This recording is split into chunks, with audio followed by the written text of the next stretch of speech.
гледачи, добродојдовте во најновата емисија на Инфорегион. Тема на денешната емисија е отворањето на нови можности за вработување за младите. Повеќе на оваа тема ќе разговараме со лидерите на граѓанската иницијатива "Искуството не може да биде научено", Нежлан Исмаиловска и Филип Стевановски. Добродојдовте. Добро ве најдовме. Добро ве најдовме и благодариме на поканата за учество во оваа емисија. Нела, кажи ни повеќе за граѓанската иницијатива. Зошто ја покренавте и од кој голем проект е дел истата? Како предизвик што се соочуваме ние младите, веднаш по завршувањето на образовниот процес е вклучувањето на пазарот на труд и судирање со реалноста од непоседување на доволно работно искуство. И поради ваква појавена дисторзија, каде што немаме квалитетна практична настава од страна на образовните институции, од една страна, а од друга страна тешкото прифаќање од бизнис секторот на нови работници без работно искуство, ние решивме да покрениме ваква иницијатива, да превземеме чекори со цел да пристапиме кон решавање на овој проблем. Затоа започнавме оваа иницијатива со цел да апелираме до младите да не поддржат и активно да почнат да се вклучуваат во различни сфери во општествениот живот, да се вклучуваат исто така во практиканства, да посетуваат обуки, исто така да можат да се вклучат во отварање на нови бизниси. Исто така сакаме да потенцираме за бизнис секторот, невладиниот сектор и со посебен акцент за локалната самоуправа да изградат заеднички мост за заемна соработка со кој што ќе ги поддржат младите за отварање на нови мерки. Сега, кога ќе го направат тие нештото, кога ќе не послушат, резултатите од тоа ќе бидат да имаме успешна младина, која што ќе биде активна, транспарентна и способна за да може да се вклучува во различните предизвици кои што ги нуди секојдневниот живот. Оваа иницијатива е дел од поголем проект и тоа проектот за зајакнување за младите за нови можности, кој што е поддржан од коалиција Сега, финансиски е поддржан од СОС Детско село, кој што овој проект се применува низ целиот Западен Балкан. Во нашата иницијатива се приклучени млади лица кои што беа дел од таа програма и кои што се стекнува со некакви животни вештини и вработливост. И така, кога ја завршеа ова програма, тие млади лица активно беа вклучени во напредна обука за лобирање и застапување, каде што произлезе акционен план, од каде што со документ ние ги направивме овие активности за да направиме ваква иницијатива.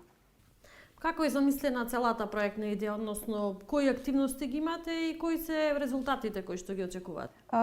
Првично според акциониот план во нашата иницијатива првата активност која што ние е покренување на онлайн кампања, односно поттикнување на младите за да се вклучат и да ја поддржат оваа иницијатива.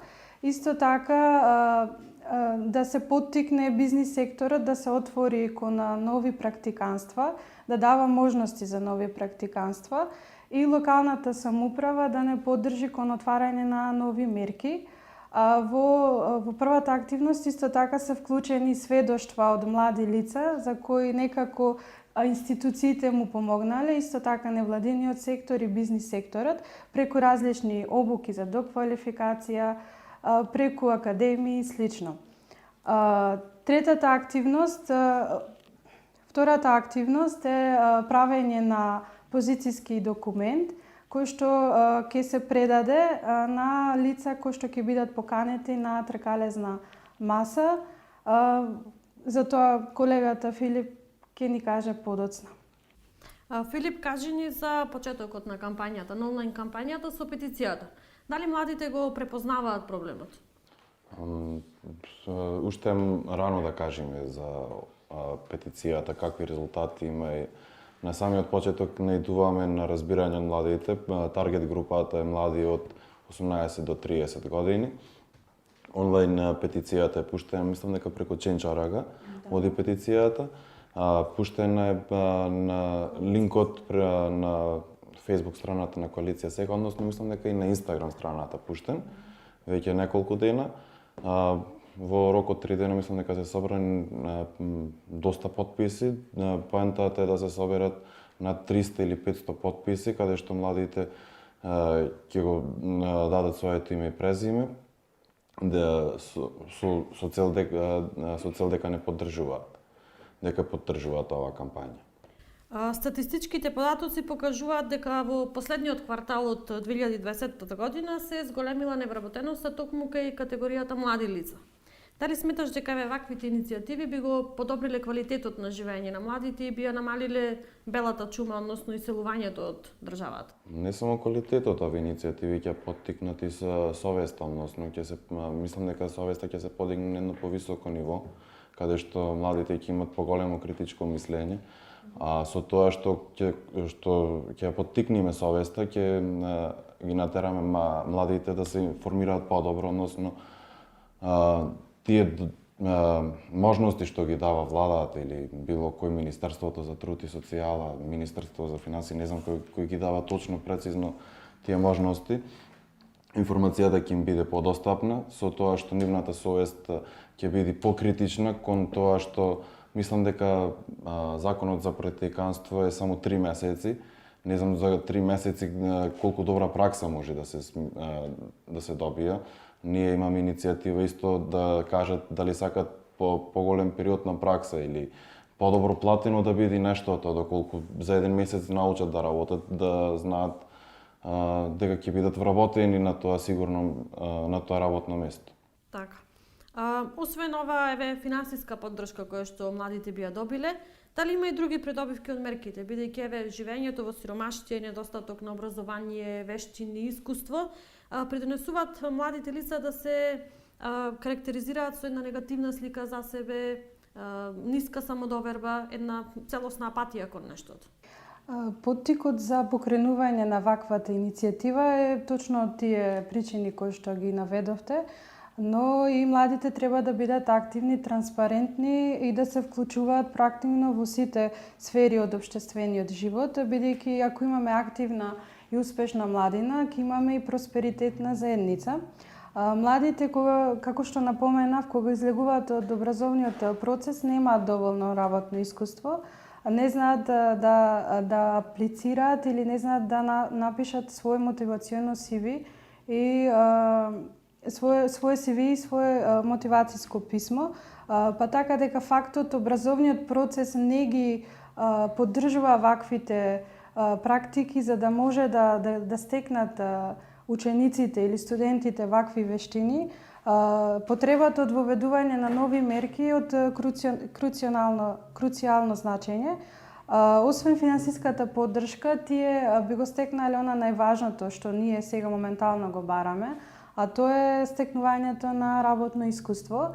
Нормално и со тоа ќе се доквалификуваат и ќе се поттикнат можеби кон отварање на своји бизниси, за да со цел да може да си стварат својата желба. Филип, уште еднаш потсети каде може да се најде петицијата? Името на петицијата "Искуството не може да биде научено". Петицијата можете да најдете на Change.org.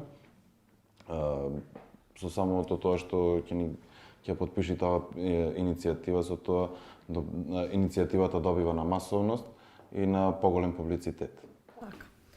Нела, дали општините го препознаваат проблемот? Дали нешто веќе е преземено за да се подобри ситуацијата и да се реши овој проблем?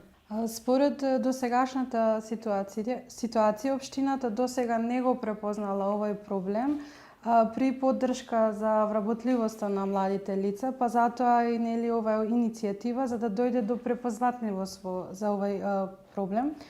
Постои закон за млади и младинско учество, каде што тој е основан од јануари 2020 година, каде што е потребно во секоја општина да имаме совет на млади, советник за млади, канцеларија за млади и исто така младински центар.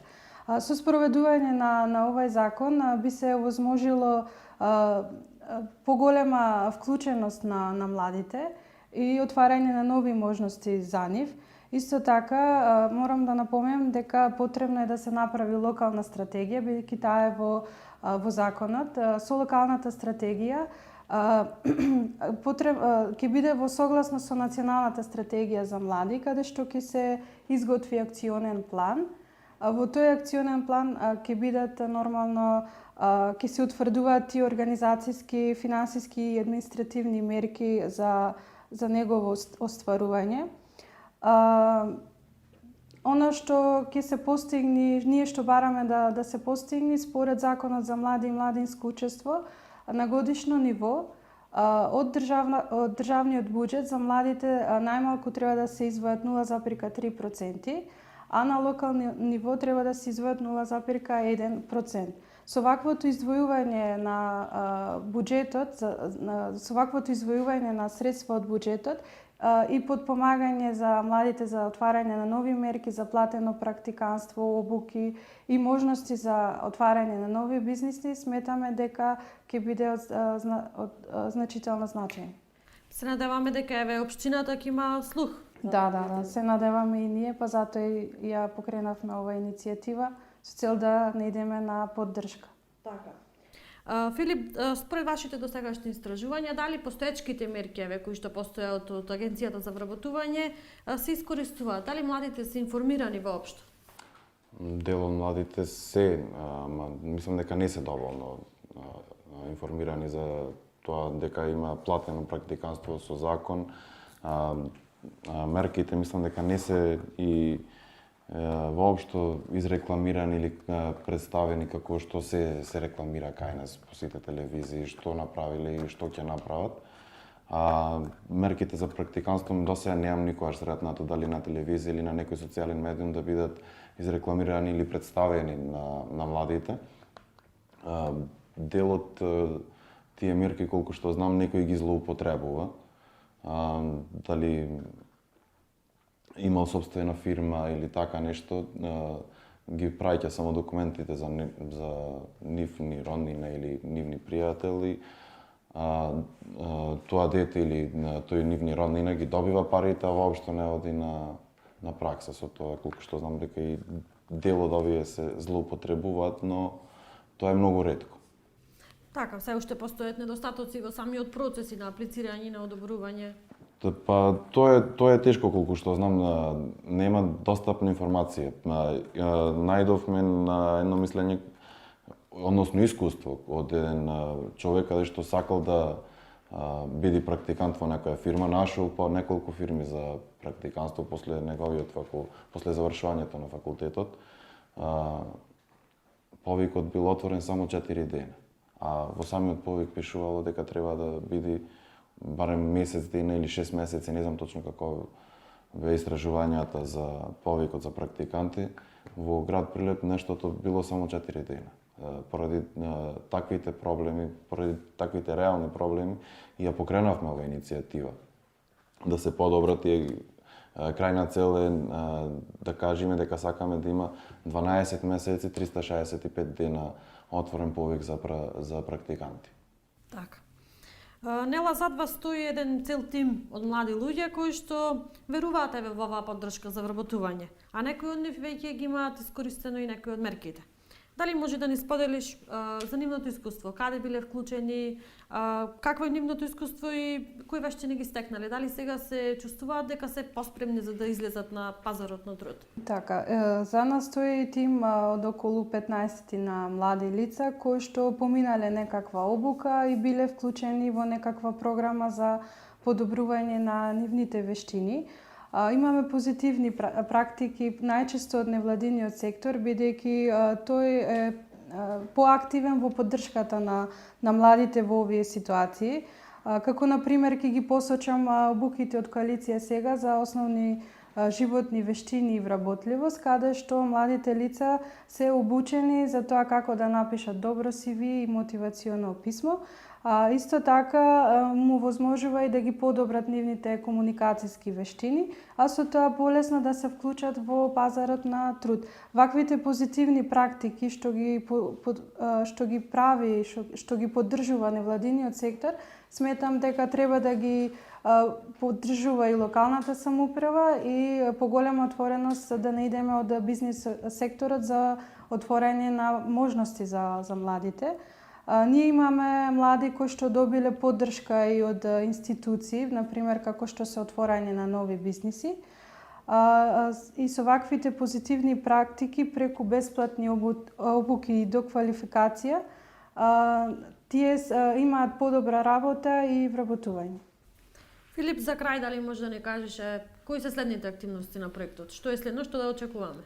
Следните активности за проектот се, како што да кажавме, почетокот на проектот е самата петиција, онлайн петиција, потоа сакаме да имаме неколку дена град Прилеп собирање на потписи на млади лица, каде што реално ќе представиме иницијативата на младите лица во Прилеп. Мислам дека имаше некои идеи да се спроведат овие петиции во општина Кривогаштани, но не сум сигурен докаде сме со сето тоа. Како последен чекор, последен и трет чекор е свикување на тркалезна маса, каде што ќе бидат повикани институциите, надлежните институции, како што се АВРМ, новиот градоначалник, исто сакаме да биде присутен на таа иницијатива, на таа тркалезна маса. Исто така ќе има доста млади поканети, кои што се надевам дека ќе присуствуваат во што помасовен број на таа тркалезна маса.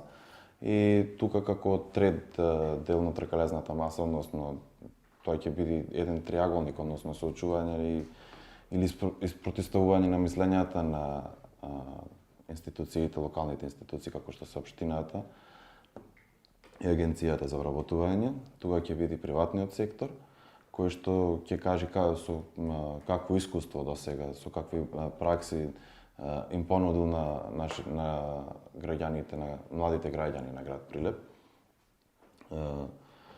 Исто така сакам да искористам ова прилика преку вашата емисија да ја упатам оваа покана до нив и се надевам дека ќе наидиме на позитивен одговор од нивна страна. Така. Само заеднички можеме заедно да придонесеме за подобар квалитет на живот на младите. Се разбира. Ви благодарам за учеството. Благодарам и на вам. Благодарам на вас. Драги гледачи, до следната емисија на Инфорегион. Чувајте се.